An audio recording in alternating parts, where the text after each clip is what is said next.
projection.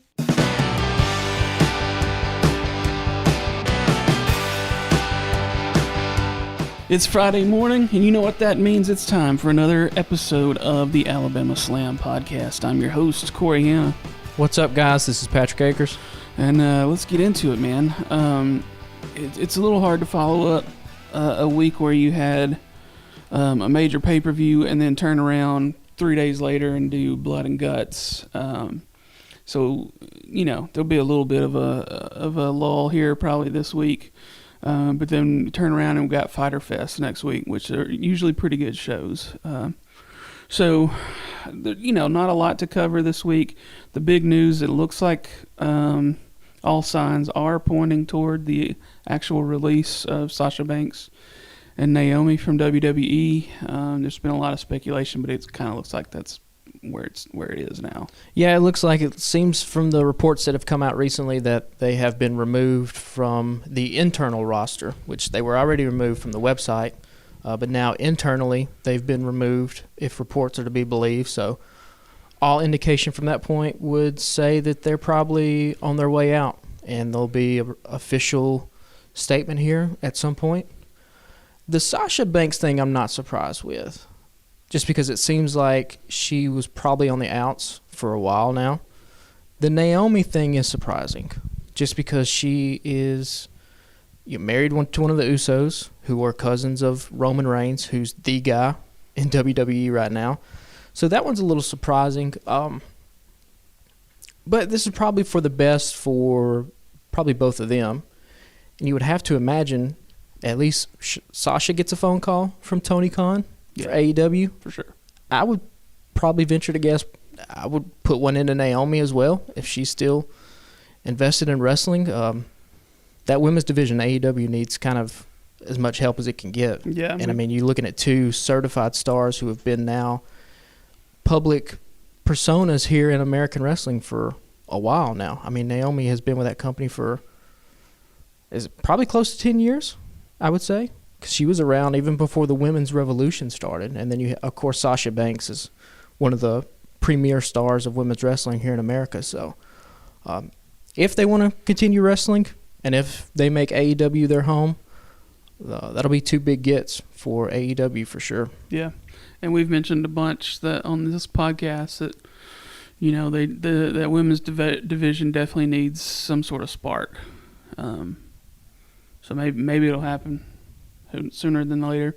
If they are officially off the roster, then what does that give them, like 60 days, 90 days? I guess it depends on their contract. Yeah, I mean, who knows how these contracts work. I'm sure Meltzer or somebody at the PW Torch or something will report. But I would imagine if it's 90 days, Sasha Banks will be in AEW if she wants to keep wrestling at day 91. Yeah. Yeah. And Naomi, too, if that's the route that she wants to continue going. Yeah. So I say let's move on into Rampage from last Friday.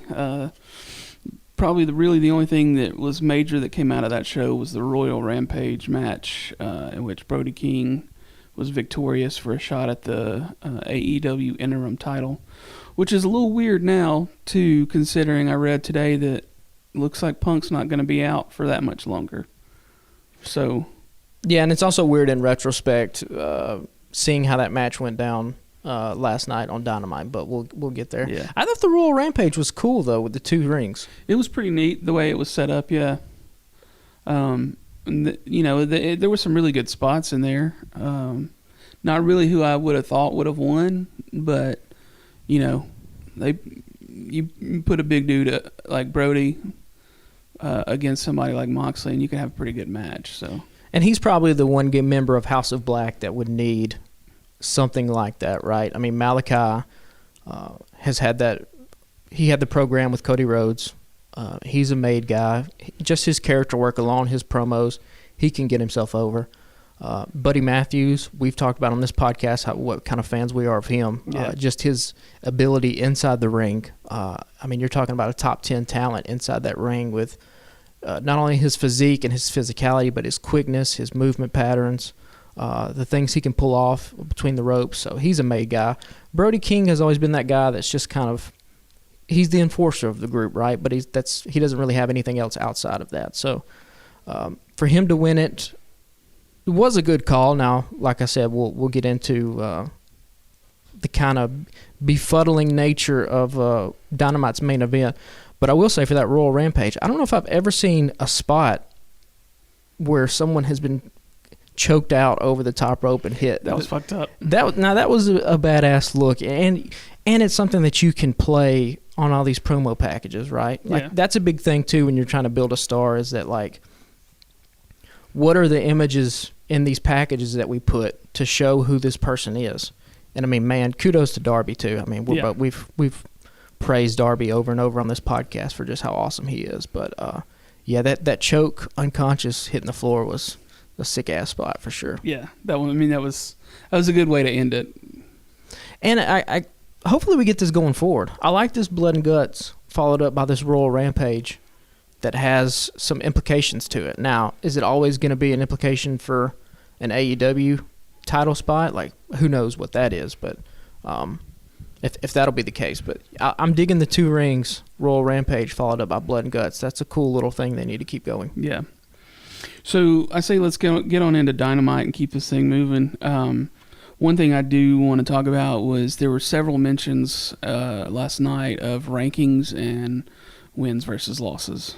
Yeah, so they keep going on this stupid bullshit again. Yeah. So that'll come into play sooner rather than later, and as we start rolling down the list of things that happened last night. So keep that in the back of your head. They have to know that it's stupid at this point, right? They have to, and we'll get there. But I don't know. We'll get there. So the first off, they came out hot with the TNT Championship with Wardlow versus Scorpio Sky.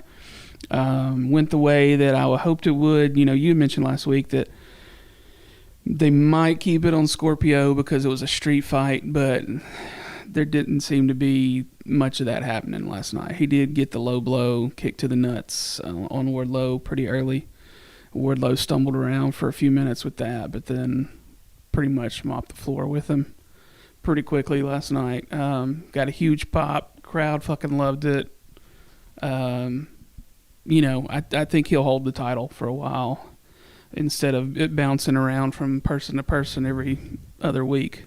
I kind of hope that's the way they go with it at least. But it was nice to see them put that on him. Yeah, it needs a steady hand at this point. Yeah, the match was just so-so. Yeah. I mean, they get credit for the long-term storytelling and the booking they've done here, but the match was just kind of subpar. Yeah. And I think that's probably the overall theme of Dynamite as a whole this week is just kind of subpar. I did think it was funny. If you tell me if you picked up on this at the end. So Wardlow wins. They do the thing where they give him the title. The confetti shoots off. But they had so much confetti that you couldn't see Wardlow at some point. Did you pick up on that? Yeah. I'm pretty sure I saw the ref, if it was Remsburg, whoever the referee was, tell Wardlow that, like, hey, you need to get out of the ring. Yeah. Because literally you couldn't see him, either in the master shot or in the up-close shot. Yeah. Because, like, once he got past a certain point in the ramp, it just stopped, and he was, like, out in the clear. Yeah, and then they did the pyro, which I'm sure they were probably always going to do the pyro. But, I mean, he didn't stand on that top rope but maybe for 5 or 10 seconds. Yeah. And literally the confetti just came awash and blocked out everything to where you couldn't see him. But good for Wardlow, man. Like, he's got an opportunity now here with this TNT title. You and I both think he's a main eventer. Yeah. But now it's the time to really prove it. And so if he can take this thing and run with it and elevate it and have really engaging storylines and really banger-ass matches with dudes all across the board with different kinds of styles, you know, that's only going to help AEW, and it's only going to help him for sure. I'm also digging, we've seen so many guys wear singlets that pull the straps down, you know, at the end. Yeah. I've always made the joke that, like, the pulling of the straps down unlocks, like, another power level or something. I don't know that I've ever seen a guy that has had the combination of the straps and the hair in the bun and the ponytail that he then pulls off. I'm digging that look for him when he pulls off the hair and it just starts going wild. That's a really cool look. One thing I'll ask you, do you think the Powerbomb Symphony has run its course? Because the more matches he goes, he was doing the Powerbomb Symphony up against, really, basically jobbers. But as he's going forward in this TNT title scene, there could be matches he has up against Darby. There could be matches he has against Miro or something like that.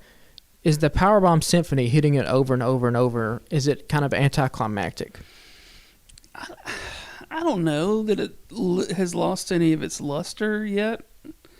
I mean, maybe in the long run it could, but he's still hitting the hell out of them. But my worry is that it's going to hurt the other person. Yeah. And not hurt them in a physical sense, but hurt them in terms of a booking sense. Sure. Like Scorpio, he can take a lot of Powerbomb Symphonies at this point. I think he took maybe 3 or 4 last night, because this is basically the coronation of Wardlow. Yeah. They've been booking since really he's been in AEW. But, I don't think you want Darby being knocked down a peg in that kind of way. Yeah. You certainly don't want a guy like Miro being knocked down a peg in that kind of way.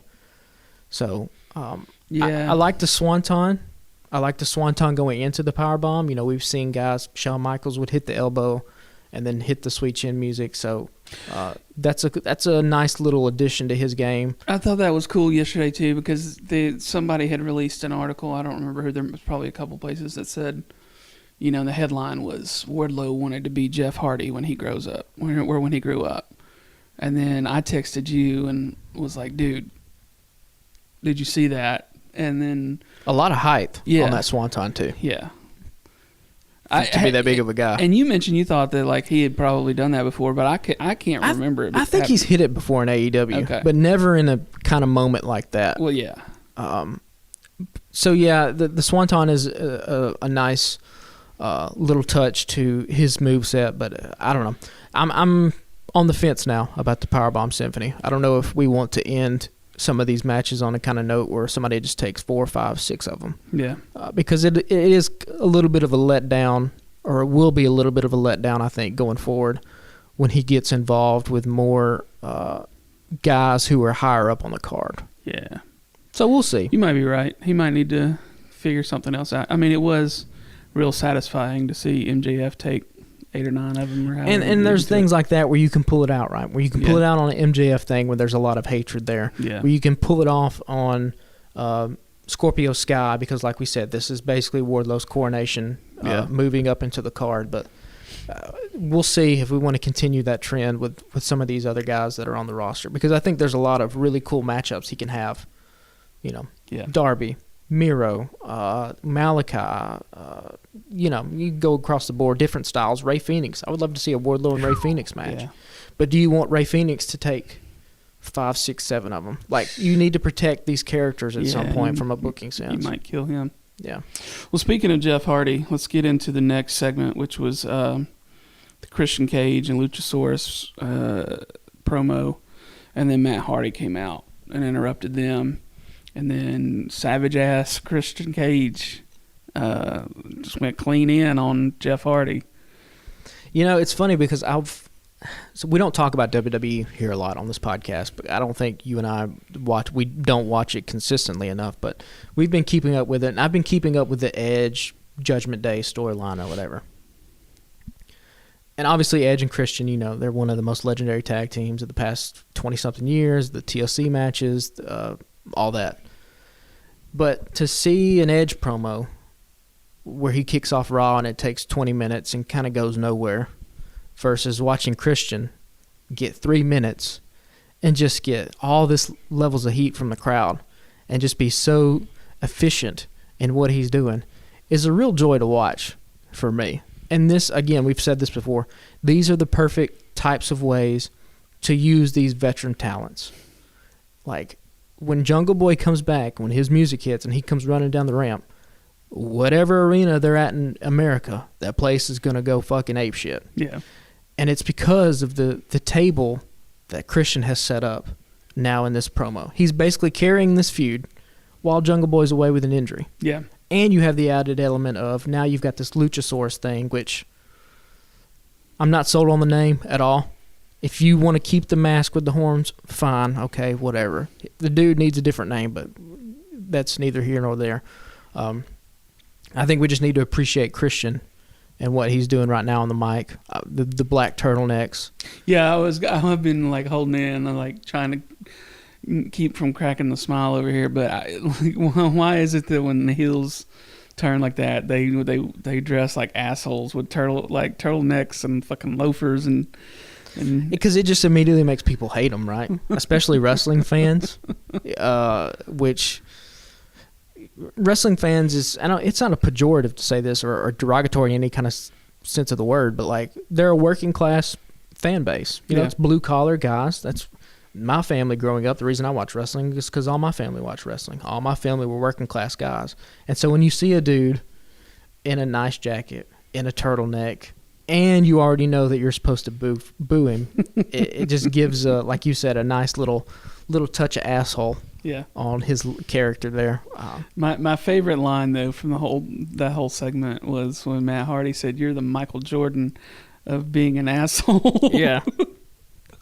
Whenever Bill Burr's got a nice joke about whenever somebody gets talked about as the greatest of whatever, they're always talked about in the sense of like Michael Jordan. Yeah. So he's got a funny little bit about that. And Christian, of course, saying you make your brother look like the sober one in your family. Great stuff all around. Savage. And again, it's how long was that segment? 2.5 minutes? Yeah. Maybe. We get in, we get out. Yeah. We get accomplished everything we need to do. If that was in WWE, that'd be 25 minutes or 15 minutes, whatever, and it would kind of go in circles, and Christian would keep saying stuff, but you don't need all that. Yeah. So the next match, we're actually going to bump to the end of the show, or near the end, because it contains one of our favorite segments from the night. So we'll come back to that. But so let's get on into, real quickly, we'll touch on, they're going to continue the Eddie Kingston storyline with Chris Jericho. Eddie's going to get blood at some point, somehow, some way. He made that pretty clear. And then at the end, they Jericho Appreciation Society slams Ruby Soho's arm in the car door, which I feel like they did that before. Didn't they do that with somebody last year? I don't know. I think it would make more sense to hold her there and let Jericho hit her in the face with a fireball. Yeah. I'm a huge fan of fireballs. I don't know about you. Just the old school. It's so Memphis. It's so old school Southern wrestling to throw a fireball in somebody's face. I wish he would lean a little more into that and the "I'm a wizard" thing, because every time he says, somebody will say something, he go, "'Cause I'm a wizard." It's fucking hilarious to me. Yeah. I love that shit. So yeah, I'm all for that. But so they're setting up more of that, which is going to be cool. Is it pulling? Is it holding Eddie back though? Maybe a little bit. Because that crowd again last night, that music hits, Knuckle Up. Yeah, that place fucking pops, man. Yeah. They want so bad to have this dude be engaged in something meaningful. Yeah. I don't know if we need to keep going back to this Jericho well. It felt like Blood and Guts was a nice conclusion. It may be where they're holding out for him to take the belt off of Punk eventually. But even Claudio, we didn't mention this, but Claudio had the match. He's going to have the match with Jake Hager. Yeah. So, like, we're still engaged in this muck between these two factions. It seems like Blood and Guts was a time to do a nice clean break. Yeah. To reset for all these people. I just don't want to keep seeing Eddie involved in these storylines that aren't high profile and at the top of the card. Well, I mean, and speaking of, Friday night, he's going to face off against Takeshita, who is, we've mentioned before, is fucking awesome and looks like a beast out there. But he had a good showing at the Royal Rampage. Yeah, he did. But, I mean, there's nothing, that's not really advancing a storyline other than, like, showing off Takeshita. I mean, they're not going to put him over Eddie. No, they're just going to try to have a good match. Yeah, which that'll probably be the banger of the night on Friday right there. Oh, I'm sure, yeah. But yeah, so they're furthering that storyline. Maybe they'll end it at the next pay-per-view. I don't know. Like, hopefully not the next pay-per-view. We got to wait all the way until September. September, yeah. So next up they had the Dark Order in Rochester, which is weird because we hadn't really seen Dark Order in a while, but it was nice to bring them out because Rochester's the home of Brody Lee. They brought out -1. Got a nice reaction from the crowd, but they made a point to say that there were 6 members still left and that there will still remain in AEW. And the rumor in the last week has been because Bray Wyatt trademarked Wyatt 6. It looks like that, you know, and people were like, oh, that's a number. He's going to come in as number 6 in the Dark Order, et cetera, et cetera. And I kind of felt like that's where they were leaning last night, because they handed the mic to -1 and were like, he's got a big announcement. And then, you know, they got interrupted by QT. Yeah. And so -1 didn't get to say anything. I don't know. I kind of felt like that's where they're going. And I was like, they're in Rochester, home of Brody Lee. This would be fucking perfect. But it didn't happen. I think they have to be playing with the fans' expectations at this point. Just to make explicit mention of there's 6 of us left. Obviously, internet wrestling fans, we've all seen that story about Wyatt 6. If he's going to debut, it would probably be at All Out coming up in September. I just don't... it's going to depend on how he comes into AEW. If Bray Wyatt, obviously he won't be by that name. He'll have a different name. But if he comes in as still the supernatural kind of darkish sort of wrestling character, I don't know how that fits with the Dark Order going forward. Yeah. Because they've essentially at this point become a low to mid-card comedy act. Yeah. John Silver and Alex Reynolds have both gotten over as a tag team. Evilino, you've kind of taken all his tag team partners away. He really doesn't have anything to do. Yeah, because he was with Stu Grayson. He's gone. Yeah, you know, and they have that connection with Hangman Page, who came out last night and helped them out. So I don't know. I don't know what you do with Dark Order going forward. Do you want to tie a star like Bray Wyatt up with that group, even though he does have the history with Brody Lee? I don't know. Maybe there might have been a chance to do that, maybe sometime last year. I don't know if that's the correct way to use him as he comes in this time. Yeah. It feels like if you were going to bring him in and he was going to be a part of the Dark Order, he would need other guys. But then that would be almost a slap in the face of Brody Lee's legacy. So I don't know if you'd want to do that either. So I don't know. There's a lot of wrestlers in AEW that are in a similar boat as the Dark Order, which is like we can kind of go a bunch of different ways with them, but because Dynamite and Rampage is only 3 hours worth of wrestling every single week,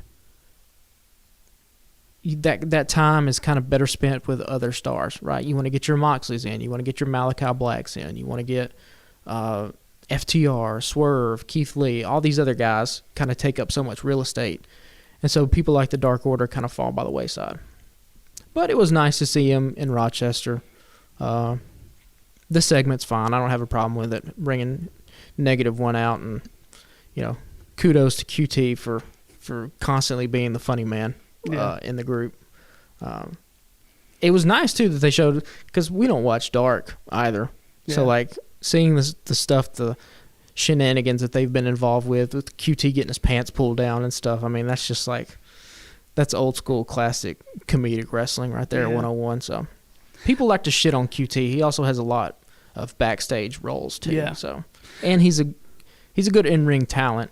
Yeah. I mean, yeah, he's moved several stories along while he's been there.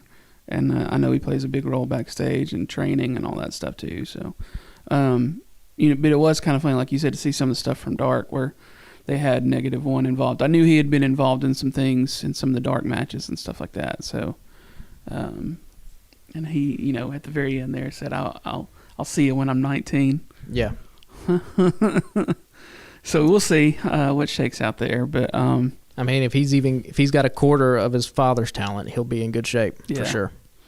So, you know, I was going to maybe skip over the part about the Gun Club turning on the Acclaimed, but you wanted to speak on that a little bit. You know, last week they kind of teased that Billy would side with the Acclaimed with the split, because it looked like the split was really kind of happening last week, but he ended up back in the corner with his sons last night. Yeah, the reason I want to talk with it is just because I wanted to give a little bit of praise to the Acclaimed for just putting themselves in the position that they have, right? There's a YouTube video. I don't know if listeners are familiar with kayfabe commentaries. Kayfabe commentaries was kind of the forerunner of these like shoot interviews. And they would put them out on DVDs, and you could buy them, and they had all these different series where they would talk to all these old wrestling legends. One of their series was called Guest Booker. And basically the plot of it was they would get these old school wrestling minds in a hotel room and kind of give them these imaginary scenarios, and then have these bookers book a year of the territory or what have you. One of the ones I've watched recently was Gary Hart, who was the booker of World Class Championship Wrestling down in Texas when the Von Erichs and the Freebirds and all those guys were running around. And he said something really insightful, because I'm a nerd about in the weeds storytelling, how wrestling is kind of put together. He said, my booking philosophy was I never pushed anybody. I would just put these people in a position and then see how the crowd reacted. And you get kind of a live response from the crowd. Okay, this dude's doing something. He's connecting. Let's give him a little bit more time. Let's give him a little bit more shine, see what he can do. This guy, not really connecting with the fans. Let's kind of pull him back. And so that's really interesting to think about in terms of applying that to the Acclaimed. Because really, the only thing that they've gotten is Max Caster's rap when he comes down the entrance. Which is also funny as shit to me. Every time he comes out and JR will just go, listen. Yeah. Listen. Yeah, listen, yeah. It's great. And that's a very small amount of time, less than a minute. And these guys, Bowens and Caster, have taken this ball and they've just ran with it. And they've become one of the more popular tag teams in AEW. I mean, that's why they turned babyface last night, because they've been acting as heels, but the crowd hasn't been responding to them as heels. The crowd has ate it up. Yeah. So I like and when his raps are funny as shit. They're not good. They're not timing wise. Their performances are terrible. But he's always funny as shit. He's always funny, and it's always something where people pop off on Twitter like, "Oh my God, can you believe what he said?" Yeah. So I like in wrestling when these guys who maybe weren't put in these big time positions, they weren't booked in main events, they're not headlining pay-per-views, but they just kind of slowly over time get the fans on their side, and then you have what the Acclaimed have turned into. And so I'm excited what happens next. Their momentum has been cut short. Anthony Bowens has been injured quite a bit, but still they've kept that momentum. They've figured out how to continually stay over. And so last night you saw it. I mean, I saw people on Twitter that were like, man, I didn't know I'd be that emotional about Anthony Bowens trying to do a last scissor me daddy to Billy Gunn as he's looking up to him, So it's fun, and you need these kind of different personalities in wrestling. You need serious stuff. You need kind of quirky stuff. You need funny stuff. Yeah. And two, size-wise, Bowens and Caster, they're both believable, as they look like they could kick your ass. So, I don't know. Just that little amount of time in that program. And I like the Gun Club, too. I think they have a lot of potential. I think Austin, who's the smaller one, is cut right from his dad's cloth, man. I finally paid enough attention last night to be like, okay, Colton has the long hair. Yeah. And Colton is a little bit more raw, I would say. Austin, man, listeners out there, next time you see a Gun Club match, just pay attention to his facials. Pay attention to the way he moves in the ring. It looks so much like his dad. And you can tell that they're going to be huge stars in their own right, both of them. So I'm happy to see the storyline. I'm engaged in it. I've been engaged in it from the beginning, and now we have another turn in this story last night with Billy Gunn, who still is fucking my good God. Yeah, he might be. He might be the biggest human on the face of the earth. He fucking tossed the Acclaim across the ring like they were fucking ragdolls. Yeah, last night. Yeah. Satnam Singh is probably the biggest dude on the AEW roster in terms of, height. But I don't know. If it was between Satnam Singh and Billy Gunn, I think I'd put my money on Billy Gunn kicking that guy's ass. So, I just wanted to do a little briefly mention that because it's been fun to watch their rise from really kind of out of nowhere to what they've become. Yeah. So the main event last night was Moxley versus Brody King for the AEW interim title. Which William Regal kept insisting was the AEW title. I don't know if you caught that or not. Again, they brought JR out for commentary, so I kind of tuned the commentary out. He's just, it's not there at the main event level. He called Brody King Brody Lee at one point. And then he said something like belly button to the sky. Did you catch that little JR remark? Yeah, he said something about when Moxley had the chokehold. He's like, belly button to the sky. Yeah, I did catch that, yeah. Because he had him twisted. It made sense in context because he was talking about getting his waist twisted around when he had the hold. Because the first time he did the hold, he wasn't twisted, and he needed that leverage. Yeah, but 1996 JR would never say belly button to the sky. And look, granted, we talked about it last week. He's older. Yeah. We'll give him a pass. He's a legend. I just don't know if we still need to have him on the commentary booth. Yeah, I mean, it was, gotta love JR, but it was a lot cleaner of a show in the first half, commentary-wise. And it's always hard to walk away. We see this all the time in pro sports. Guys hang on too long. And then, it comes to a point to where the athlete or the performer themselves has to look in the mirror and say, am I hurting my legacy at this point? I mean, I think it was great to have JR there in the beginning of AEW. Fans were super hyped.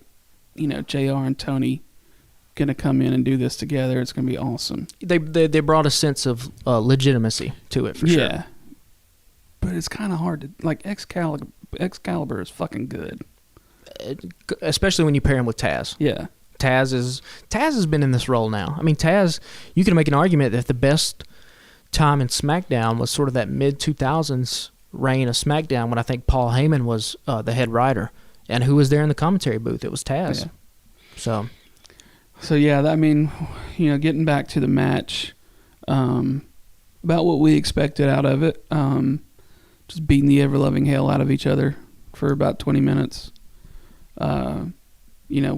We all knew Moxley would retain, but I mean, it was pretty good match overall. I'm not trying to shit on it by saying about what we expected, but I don't know where they're really going after this. With who are they going to put Moxley up against next, and how long is this going to last before Punk's back?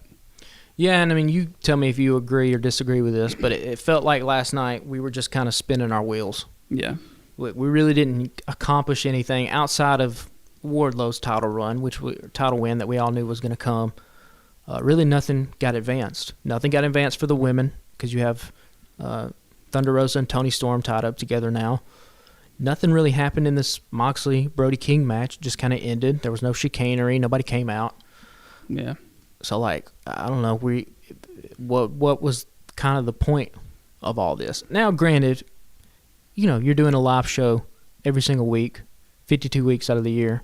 They can't all be winners. They can't all be winners, We can't all be cowboys. They can't all be cowboys. Can't all be cowboys. Shout out Counting Crows. So, and I mean, you came off of, we've really been spoiled here leading up to Forbidden Door. I mean, there was a month of really awesome, really great Dynamites. So, every once in a while you're going to have something like this, but what you hope and what AEW has delivered on in the past, which I think they missed last night, was that even if the storylines aren't there, the in-ring work has always been solid. Yeah. And last night it just really, it wasn't really there. Yeah. You kind of had a lot of guys that just weren't clicking on all cylinders with each other. Yeah. Yeah, you're right. I mean, we didn't mention this match earlier, but you can usually rely on Penta to put on a good fucking show. But there wasn't much happening there with that. I mean, match they were last night. him and Roosh. They were stiff. Yeah. But it's nothing. It's not like that Rey Fenix Andrade match from a few weeks ago. They didn't come close to that level.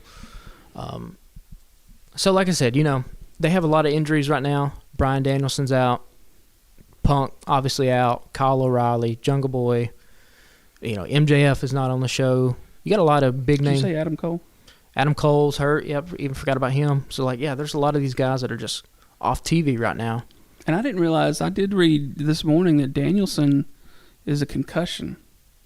Because I hadn't seen that listed anywhere else. So that was everyone's biggest fear. Yeah. Was the concussion. I read this morning it was concussion. He's been plagued by that his entire career. So that's concerning. So,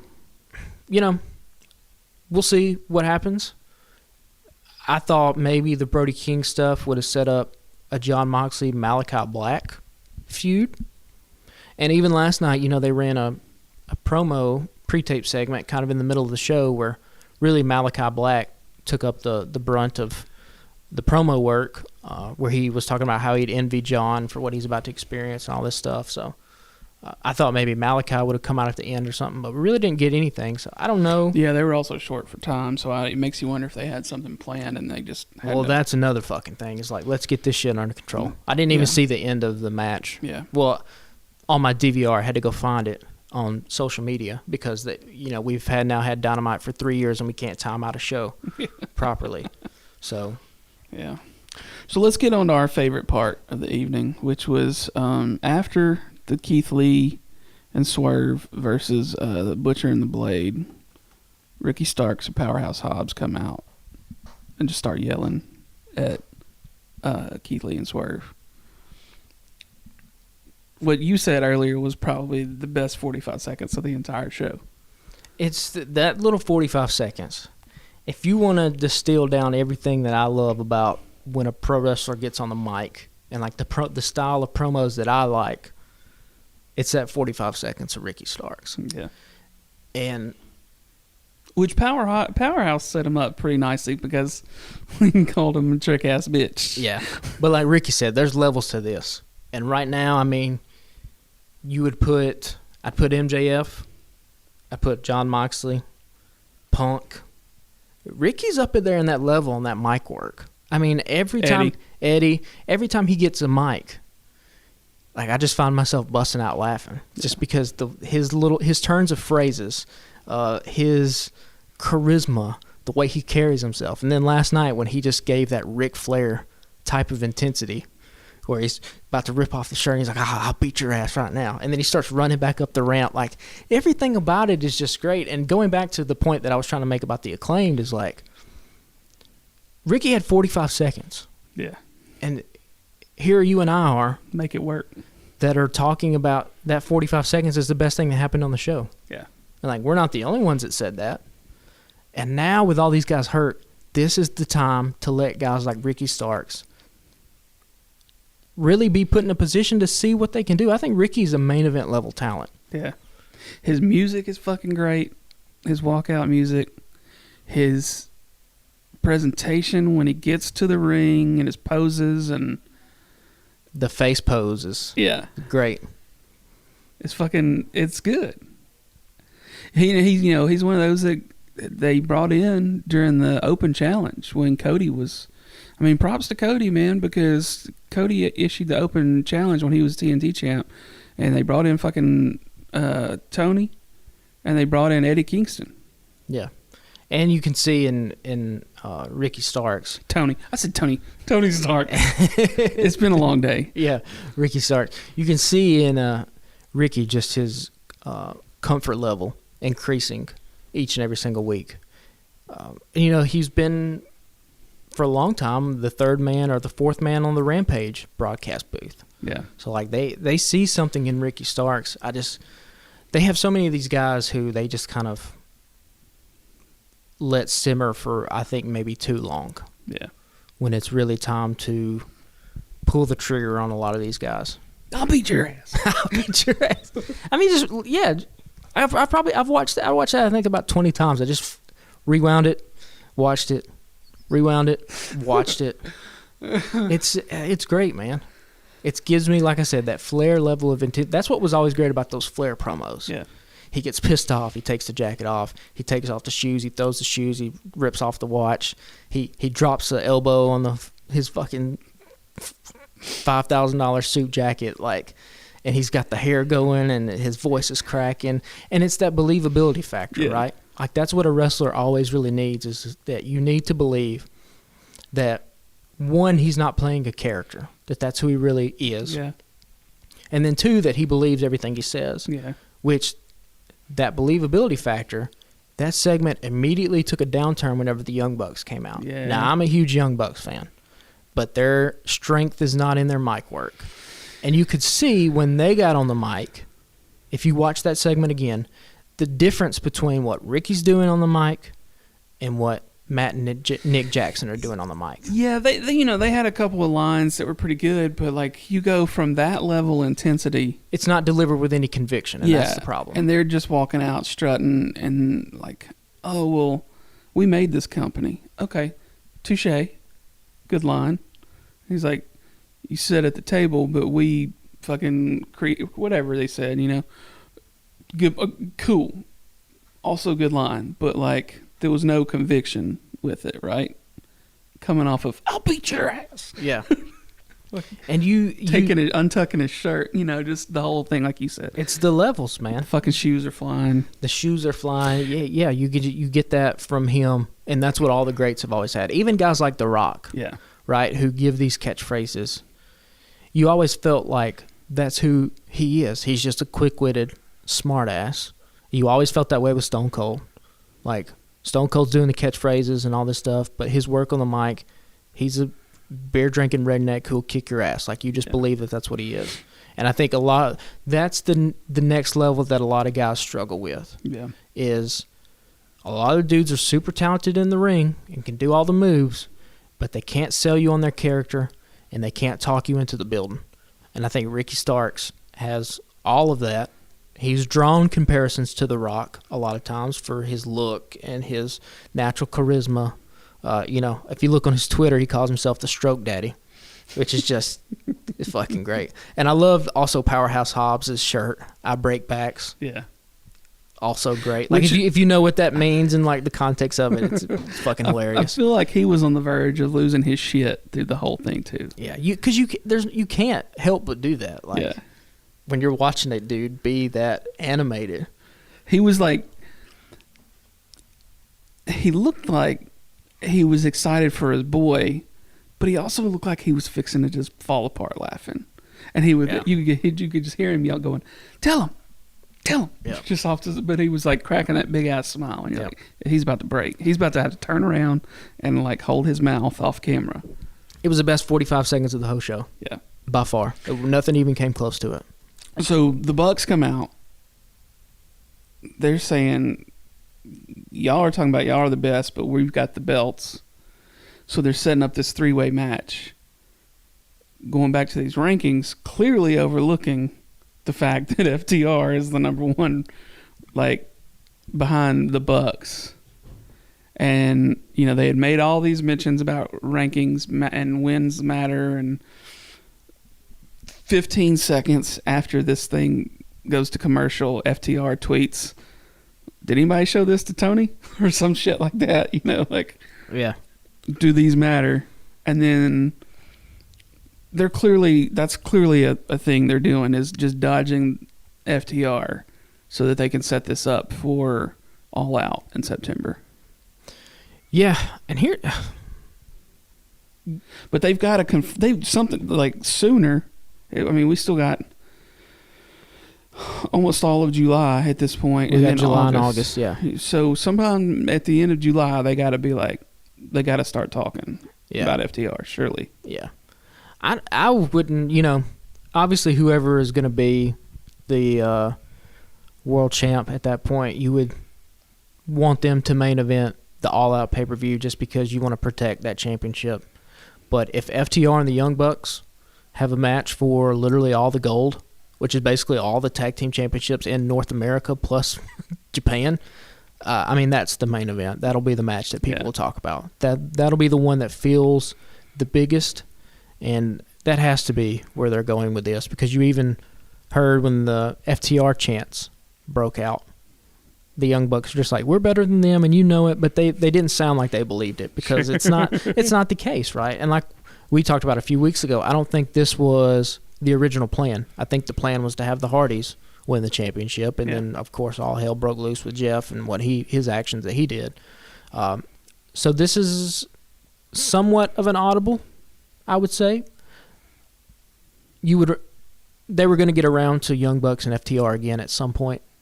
I don't know if they wanted to do it this quickly, but here we are. And the trios tag match next week will probably be pretty good. I like all those people in the ring, but yeah, there'll be an FTR Young Bucks showdown at some point. And FTR called out the Briscoes for the next Ring of Honor pay-per-view, which, if it's anything like the last match they had, it might be, FTR versus the Briscoes might be the number 1 and number 2 rated tag team matches that have happened in America in quite some time. Is there any way to go back and watch those without buying the whole damn pay-per-view? No, I think I think it's cheaper at this point. You might can go back and get it for half the price. The Briscoes have always been a tag team that I've always been a fan of. There was talks there at some point that they might go to WWE way back when, but their style and their presentation is so unique that it doesn't really fit with what WWE was doing at the time or what they're doing now. And then, reports came out a couple months ago that Tony had some interest in signing the Briscoes, but a Warner Media exec kind of put a stop to all that based off some problematic tweets that the Briscoes had sent out in the past.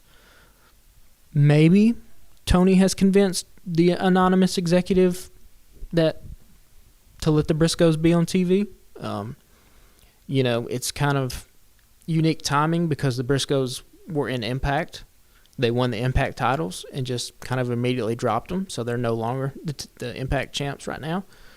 So it's kind of peculiar timing with what has happened with this new Ring of Honor pay-per-view and FTR calling them out. So maybe we get the Briscoes in AEW before the end of the year at some point.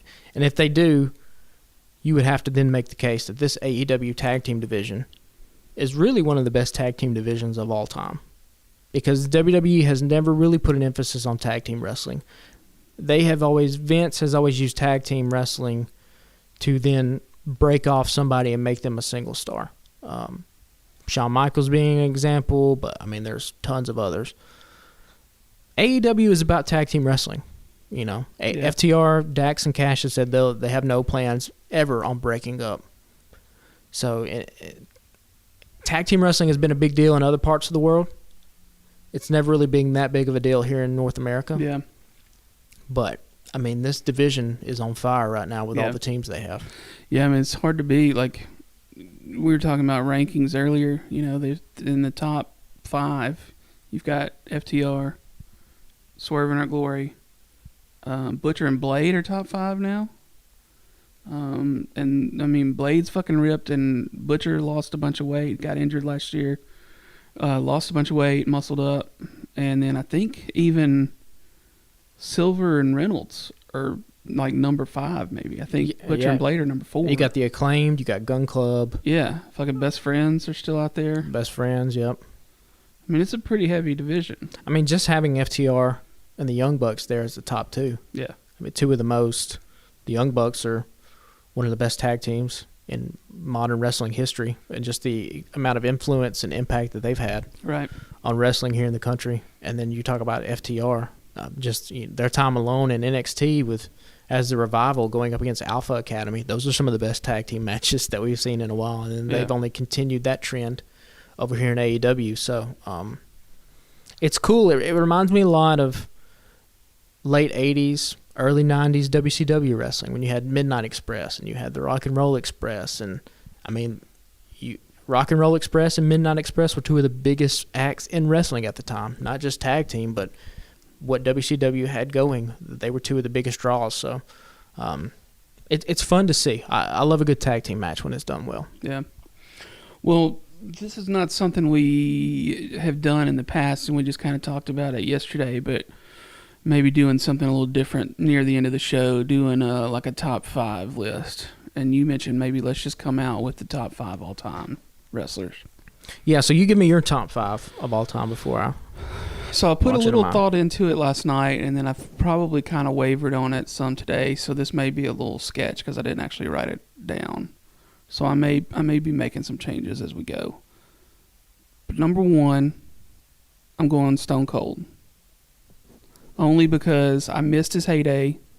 I was in college back then. Wasn't watching wrestling. Like, I remember I was working at fucking Blockbuster, and everybody was always there renting the videotapes and renting the games. They wanted the new games, And I was like, what the fuck does Austin 316 even mean? I had no fucking idea. do any of that. And when I got back into wrestling a little over 3 years ago, you know, I got on Facebook and was like, who are y'all's favorite wrestlers? And I'm going to just start watching a bunch of matches. So people were naming off all these people. And I saw a bunch of people list Stone Cold. So instantly, I was a Stone Cold guy. I watched, I don't know how many fucking matches of Stone Cold. And any of the little vignettes and promos and things that they had on the WWE Network app, I watched all of them. I watched like a couple of those documentaries that they had on there, you know, about him. I'm all in on Stone Cold. He's my number one dude. I laughed my ass off the first time I saw the Austin 316 promo. Loved it. Yeah. I fucking shaved my head 2 years ago and dressed up as Stone Cold for Halloween. I like made the little video like out in the parking lot at work. I got a couple of Coke cans and just like slammed them together in slow motion. And I had people throwing me fucking beers down the hallway as I was walking down the hallway. Made a little thing out of it. So he's number one. Number two would be Hogan because of my childhood. I was an 80s kid. And and when I was a kid, there was no bigger name than Hulk Hogan. Hulk Hogan was fucking everywhere. Everybody knew the fucking theme song. Everybody was fucking Hulkamaniac. It was all Hulk Hogan. Looking back on it and some of the discussions you and I have had, like, I watched some of his matches when I got the WWE app a few years ago, and I was like, these are kind of fucking boring. Oh, yeah. Yeah. You know? Yeah. Once I had been watching, like, Stone Cold, and, like, I had started watching SmackDown and Raw and stuff like that, and I was like, well, these fucking Hogan matches are boring as shit. That's that creative control, brother. Yeah. That don't work for me, brother. I still got to put him two, though, because of my childhood. Yeah. Right? Yeah.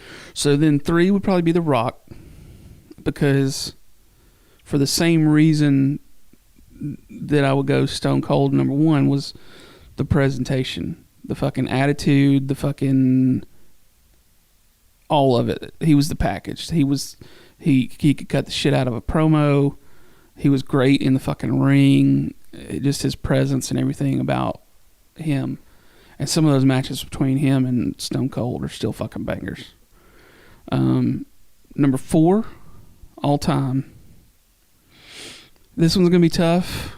I'd probably go Ultimate Warrior because of my childhood. Okay. That's a take. I know he's a fucking nut job. That's, yeah.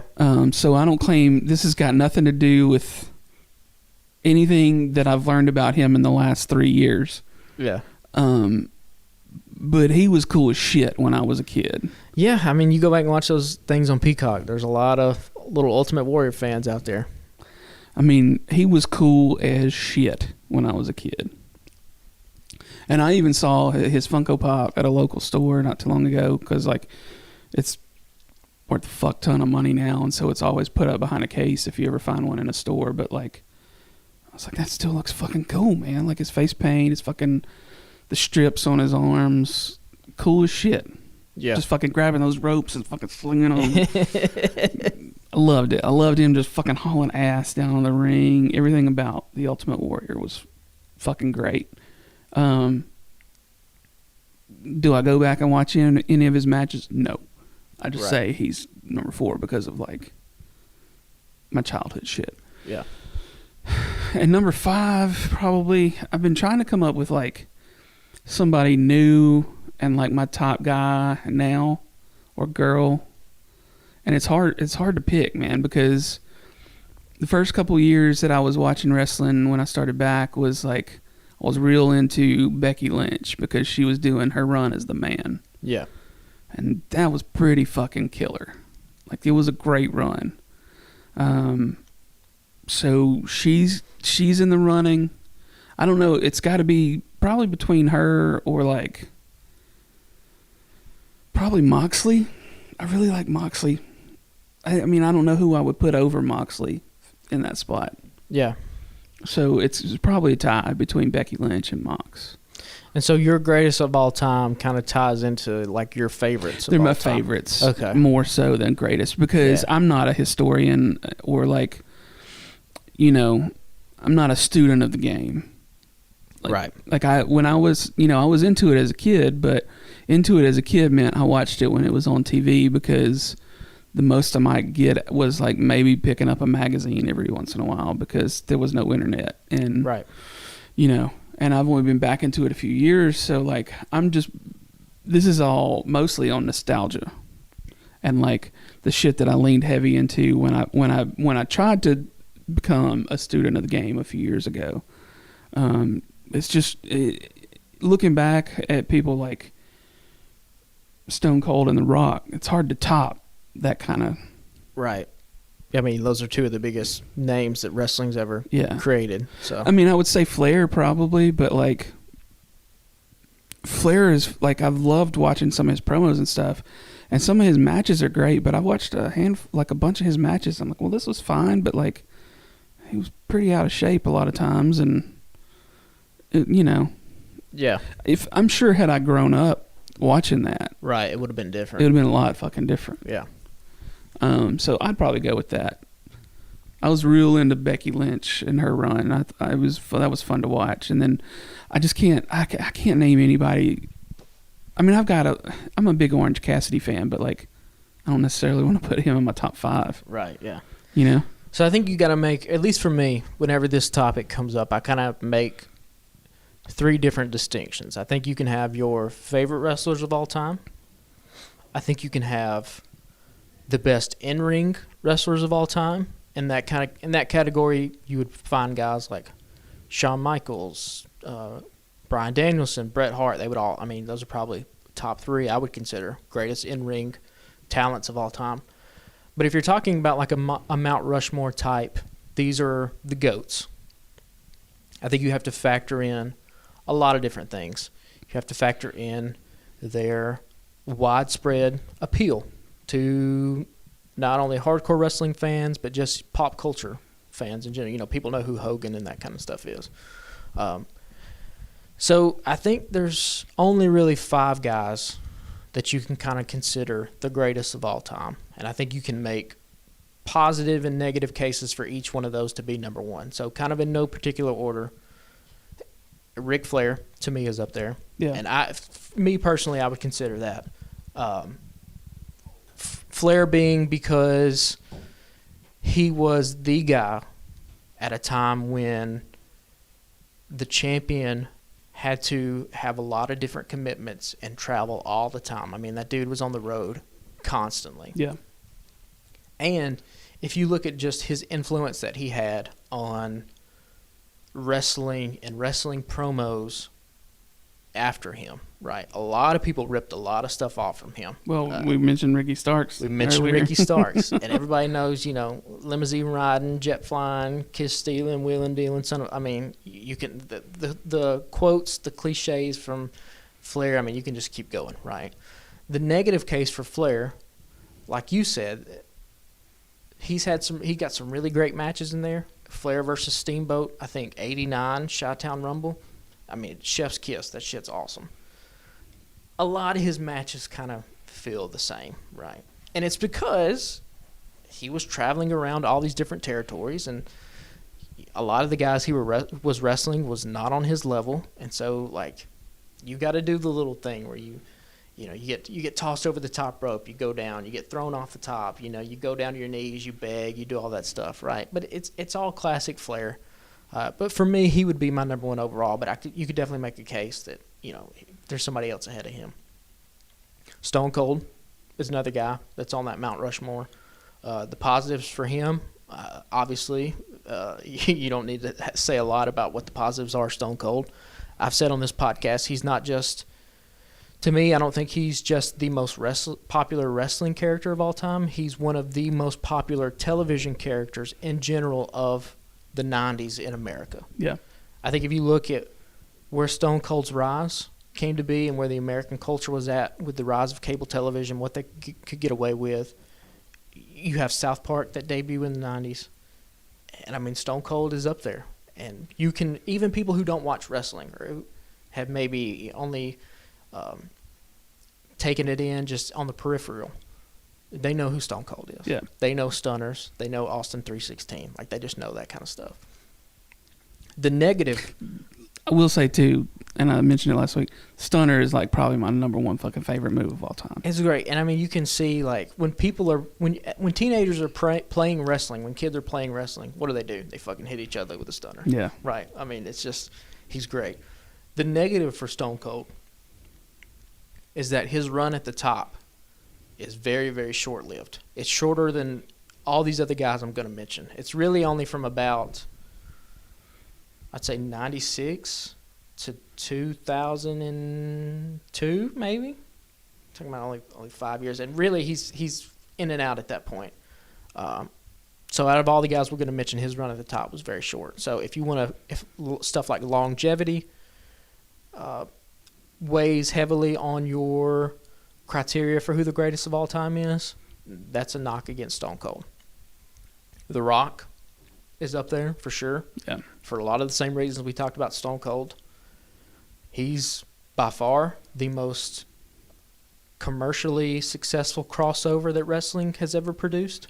I mean, he's one of the biggest movie stars in the world right now. Yeah. And everyone knows who he is. And that stuff that you can watch from him, I mean, his catchphrases, his promos, I mean, all that shit's just golden. It makes me laugh even today.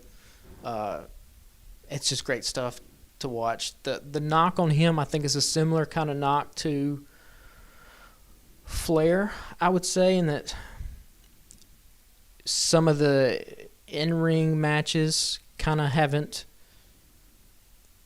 been there. Like his fingerprints as far as like the in-ring work really hasn't carried over into modern-day wrestling. Yeah. And also, we're talking about run at the top. His run at the top is only for a little bit now. He has a longer run at the top because he comes back after he's gone to Hollywood, and he has the awesome stuff where he's sitting in the middle of the ring and plays the guitar and has the feud with Goldberg. And he's been in and out of WWE constantly, whereas Stone Cold's only recently decided to kind of come back, and he's done sporadic things, nothing to the level of what The Rock was. Right. So The Rock's on there for sure. Still coming back and whipping Kevin Owens' ass was pretty fucking great last year. Well, yeah. And, I mean... And he hadn't been in the ring in, 18, 19 years at that point? Long time, yeah. To me, I think I would do Flair 1, The Rock 2. But, like I said, you can make a case for any of these guys. Hulk Hogan is up there. For the pros for him, he is the biggest star at the time when professional wrestling, and the WWF in particular, begin to really explode in popularity. Those cartoons and shit. The cartoons, he appeals to that fan base. Modern wrestling wouldn't be what it is today without Hulk Hogan. The pros on Hulk Hogan, well, you brought them up, the matches. If you go back and watch some of those Hogan matches, I'm watching 1995 Nitro right now. The Hogan matches look so alien and so foreign when compared to modern day wrestling. There is nothing about Hulk Hogan's persona, his character, anything, that has translated into modern day wrestling. If you had a guy right now who debuted on, be it WWE or AEW, who was, brother, you got to say your prayers and eat your vitamins and all this, people would boo him out of the, they'd be like, what the fuck is this? Like, wrestling has changed so much. And he really, I say this a lot, like fingerprints. You kind of have to be, when you're kind of dissecting somebody's historical importance, you got to kind of be like a forensic investigator. You got to be a homicide detective. Like, can I see bits and pieces of this dude, whatever he was good at, still being done in today's whatever? I mean, this is movies, music, wrestling, it doesn't matter. Like, are people taking elements from him and remixing it? Are they doing different things? There's none of that with Hogan whatsoever. Hogan just happens to be the guy who was put in the position when WWF exploded in the 80s. So those are the pros and cons for him. And then number 5, you got to throw John Cena in there. John Cena, out of all the guys we mentioned, outside of maybe Ric Flair, has the longest run at the top. John Cena's run is from, when he won the title? 04, 05? To really only his run stopped a few years ago, maybe 4 or 5 years ago. Yeah, it wasn't that long. That's a long ass time, and he is the main guy at a time when WWE goes global, right? They go public at a time when John Cena is the star. They go into all these different foreign markets when John Cena is the star, and people like to shit on John Cena's ring work, but there's a lot of really awesome John Cena matches in there. He's way better in ring than somebody like what Hogan is. But the con for him is that he is the main guy at a time when, and this isn't unfair to his contemporaries, but the cupboard was a little bit bare in terms of star power when John Cena was the guy. I mean, you had Edge was up there. Kurt Angle. But you didn't have the roster in WWE at the time wasn't what it was back in the 80s, and it wasn't what it was in the 90s when Stone Cold and The Rock were on top of the card. So you can make an argument that like John Cena is just the guy because there's kind of nobody else. Yeah. There's nobody Hogan had Macho Man. I mean, you want to talk about Andre the Giant. You want to talk about guys that are just outside the top 5 for me. I mean, Macho Man, you could make an argument. He's 6. I almost went with Macho Man. Yeah, and there's nobody like that in John Cena's. I feel like I needed to get somebody kind of modern in there. So that's the knock against John Cena, is just that, was he the guy just because there was kind of nobody else? I don't think that's disrespectful to say, and I don't even know if I would make that argument per se, but if somebody out there were to make a compelling argument like that, I could see it. So to me, those are the top 5 when you're talking about greatest of all time, if you're just talking about the totality of their careers. Now, none of those 5 guys are my favorite wrestlers. Guys like Sting, Kurt Angle's probably my favorite wrestler of all time. And we'll probably get into kind of, hopefully maybe at some point in the podcast, later episodes, we'll kind of talk about career retrospectives on some of these guys. Because I think Kurt Angle is a really interesting guy to bring up when, again, we're talking about fingerprints on the business.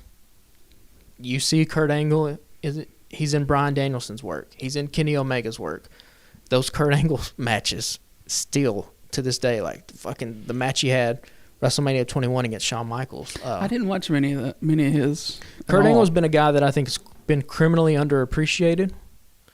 And, again, in terms of the in-ring work, because that's really what you have to go on, right? A lot of stuff changes. Culture-wise, stuff changes.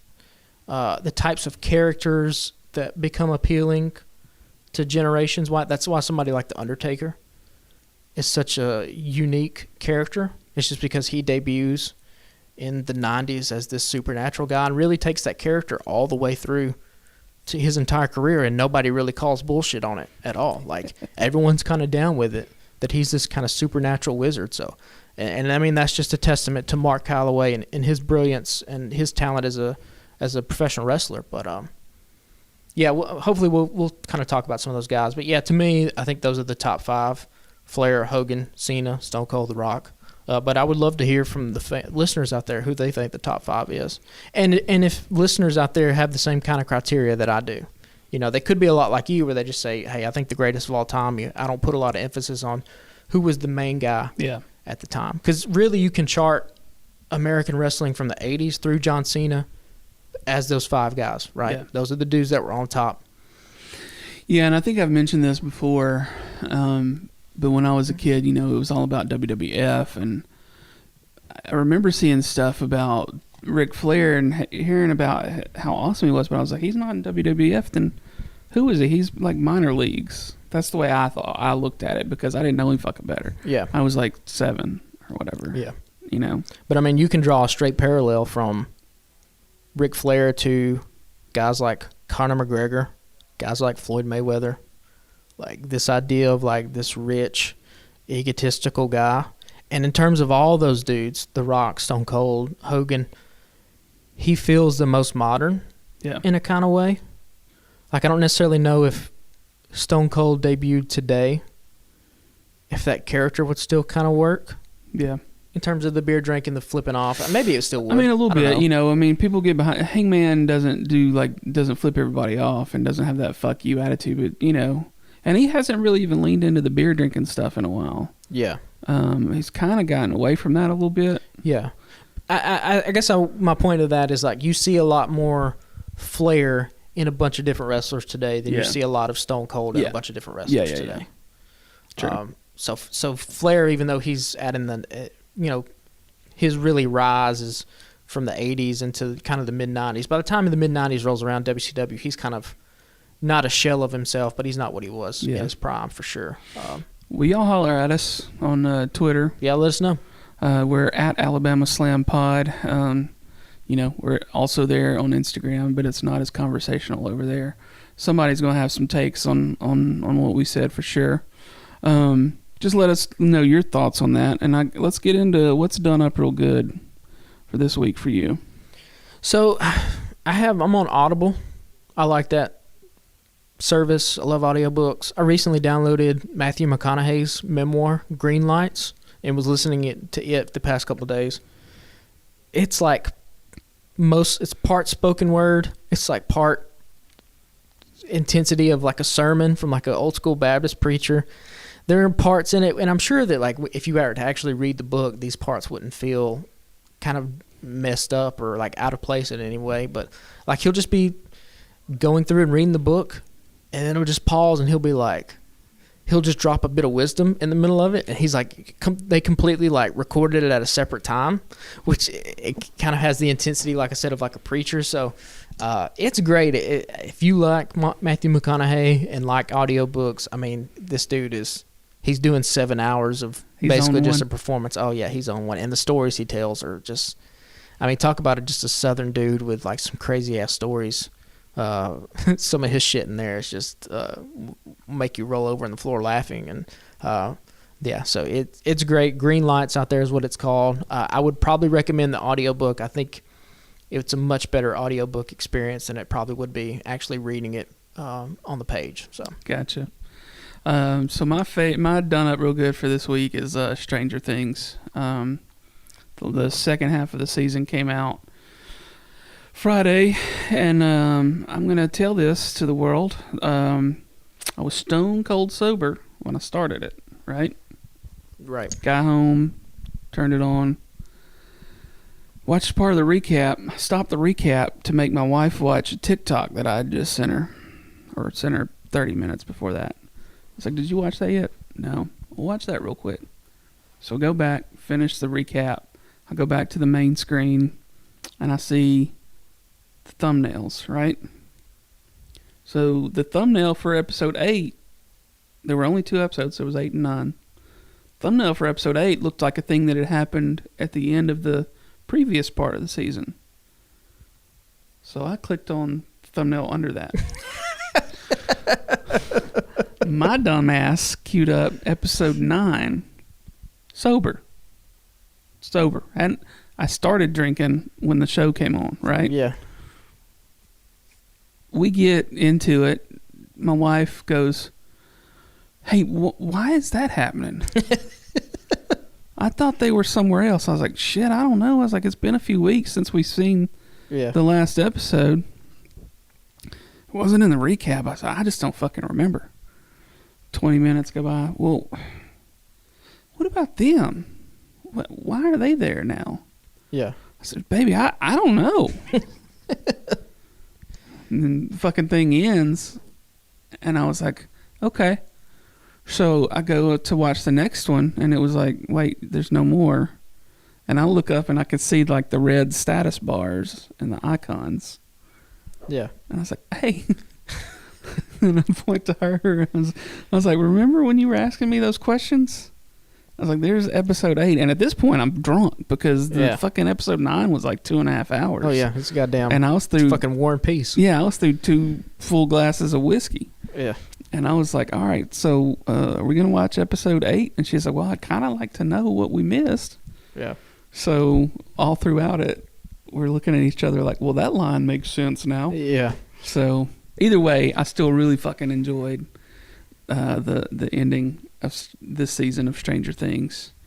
And I'm happy to see Metallica get some time in the headlines this week for good things. Yeah, we just don't need...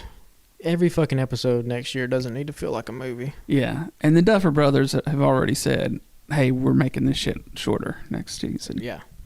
It has to be. Yeah. I don't know when we decided that longer was better. It's been happening a lot. It was kind of fucking weird for there to only be two episodes for the second, quote unquote, second half of the season, but one of those fucking episodes was 2.5 hours long. Right. Well, like, I haven't seen the new Batman movie with Robert Pattinson I haven't either yet. I'm a huge Robert Pattinson fan, but every time I go on HBO Max, I'm like, God damn, 255 is... When you got a 2.5-year-old and a fucking 6-week-old, yeah, like that shit, that might as well be 2 weeks. Yeah. You're trying to watch that fucking thing. Yeah. So, yeah, we need to just stop. Fucking 90-minute movies are fine. 2 hours. 2 hours in this modern day is really pushing it. Yeah. Particularly when it's something that's just like a fucking superhero movie or they Stranger Things. They could have easily broken that last episode up into more. I'm not, just break them up into more episodes. Yeah, it's still my done up real good of the week, but make that shit a little bit shorter. Yeah. Because we had buckled in for the night. We were like, we're just going to watch all of this. Yeah. I fell asleep 4 different times during the Stranger Things finale. Did which you really? I then had to go back and watch it. Yeah, because by the time we put the kids down, I mean, it was fucking... Yeah. We started up at 11 o'clock. I'm like, well, I can't... Yeah, my ass is in bed at 11 o'clock. Yeah. So that's going to wrap it up for us for this week, guys. Make sure you follow us on Twitter and Instagram at Alabama Slam Pod. You can follow our main page for our collective of creators and people in Alabama. I just say creators. I fucking hate the word creators. Anyway, we got a group of folks, great folks at thealabamatake.com. Follow the Alabama Take on Facebook. We've got writers. Patrick still writes articles sometimes. I'm working on a Sandler piece that's ballooned up to 7,000 words. So. Yeah, so if you want to read a 7,000 word piece on Adam Sandler, that should be out in the next couple days. Sandler is one of the greatest actors of all time, and I'm going to make the case. Shout out Adam Sandler. Billy Madison, what up? Go to tpublic.com, search for the Alabama Take. We've got t-shirts there. T-shirts for our podcast, T-shirts for the main podcast, T-shirts for Blaine Duncan, who created the Alabama Take, co-created the Alabama Take. His pop culture podcast, Taking It Down, there's T-shirts there for it. Go subscribe to them, Taking It Down on your podcast app. Subscribe to The Song Sucks. There's a new season coming out there. And then there's a couple other, hopefully, other podcasts coming soon. Blaine's found some talented young new writers that are writing stuff for the site every week. There's stories about books, stories about movies, music, all kinds of shit happening over there these days. And subscribe to us on your favorite podcast app if you don't already, and please review us on the Apple Podcast app so maybe we'll get a little more visibility here and there. And tell a friend. We'd really appreciate it. Got to get our likes and our fucking interactions and all that shit up. That would be helpful because I'm not fucking good at social media, and Patrick is fucking worse than I am. I'm practically illiterate when it comes to social media. So y'all help us out. I try to post on Instagram a couple times a week, but we're fucking busy. What can we say? But it would be awesome if you guys could help spread the word a little bit. We appreciate it, man. We'll be back next week. Fighter Fest starts off Wednesday night. They usually do a 2-night Fighter Fest, so I don't know. I guess they'll do Fighter Fest Friday for Rampage too. Will that be the second part of Fighter Fest, or will they do like double Wednesdays like they've been doing? Nah, I'm sure it'll probably be Wednesday, Friday. Gotcha. SummerSlam's coming up for WWE. We'll probably talk about that too. Yeah. We'll kind of do our semi-annual check-in of what's happening in WWE. So. We're fucking back, baby. We're back in the same room. Patrick's here for the first time in 6 weeks since his paternity leave. So we'll keep things moving, and we'll holler at y'all next week. Good pod, Corey.